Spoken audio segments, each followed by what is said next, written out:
Hey guys, what's up? Brendan here, aka Brenbo, and today we're doing like a vlog slash video.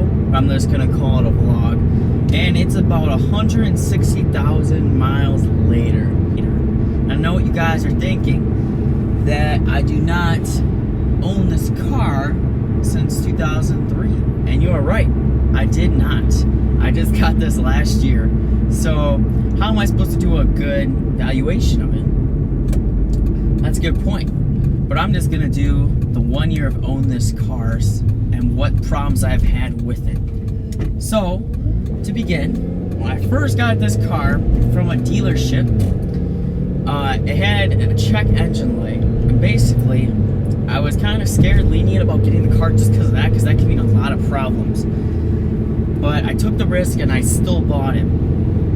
Basically, what that turned out to be was like a clogged or like failed fuel injector.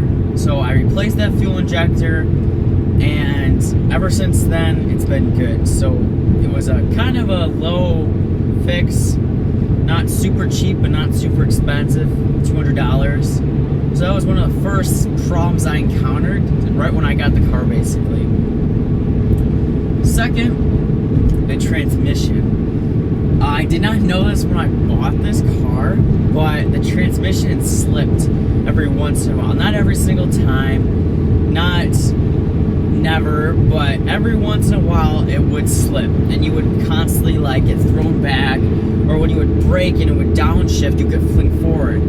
And I was kind of, it wasn't a big deal, but eventually it got really annoying, and my friends was like, you gotta fix this. So a couple months ago, I just got that fixed, actually. Maybe like 5 months ago, like before winter. I got that fixed, got it rebuilt.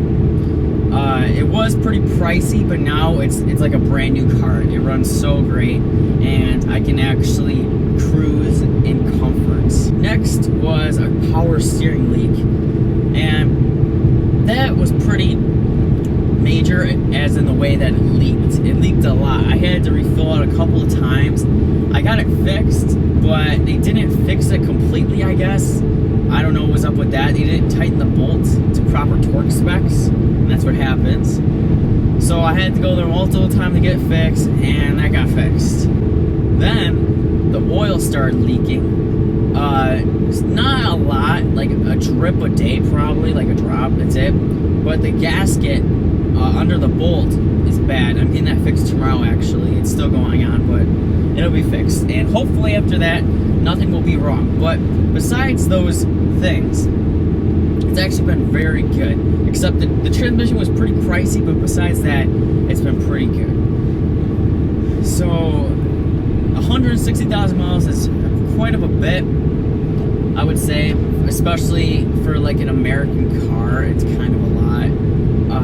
Not to hate on American cars, but they do take miles more seriously than, I guess you could say, foreign cars. And for how long this car has been alive and how much miles, I don't think it's been too bad, actually. Some would argue the transmission's a big part. I should have sold the car. Why didn't I? And I just like this car, and I just really was anxious to see what it would run like with this new transmission, because I thought it drove very good besides the slippage in the gears. But besides that, nothing has broken or anything like that. It's just been like leaks or things like that, basically. Nothing big, like major engine, and nothing wrong with the engine ever. It's never been fixed. We like looked all that up in the Carfax. It's all been very good. By the way, guys, these ceramic brakes are very good. I'm very surprised how good they are. I expected less, actually. I thought they'd be just a little bit of an upgrade just because I had slotted rotors already and drilled.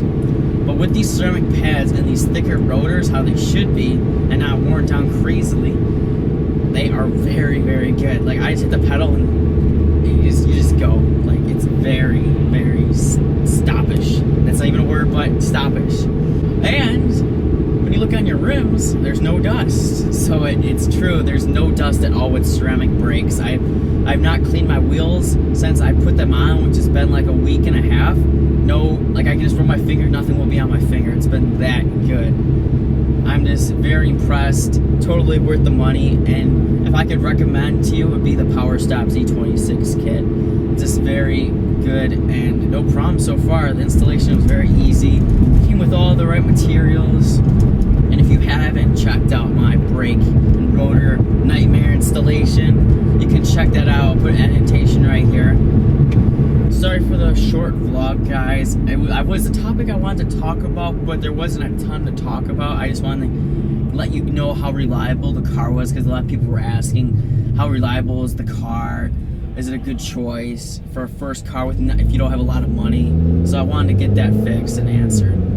And mods are coming. Stay tuned, because the mods are coming. And like I was saying to that, I would recommend this car to someone that would want to get this as their first car, because it has no problems. Basically, the transmission was kind of abused in my opinion, because this is not a very common problem. I looked it up in the forums and not much people have talked about it. The Tiptronic transmission is a very good transmission, put in Audis and Porsches, very smooth. So in my opinion, it was abused again, like the brakes. I don't know who this person was, like I said, because I got this from a dealer. But I would recommend this car. You won't really possibly have transmission problems and just a few leaks on the shop's fault for not torquing correctly. But I would definitely recommend this car if you're looking to a sports car that's pretty affordable and pretty reliable. So on that note, guys, I will see you guys later. Stay tuned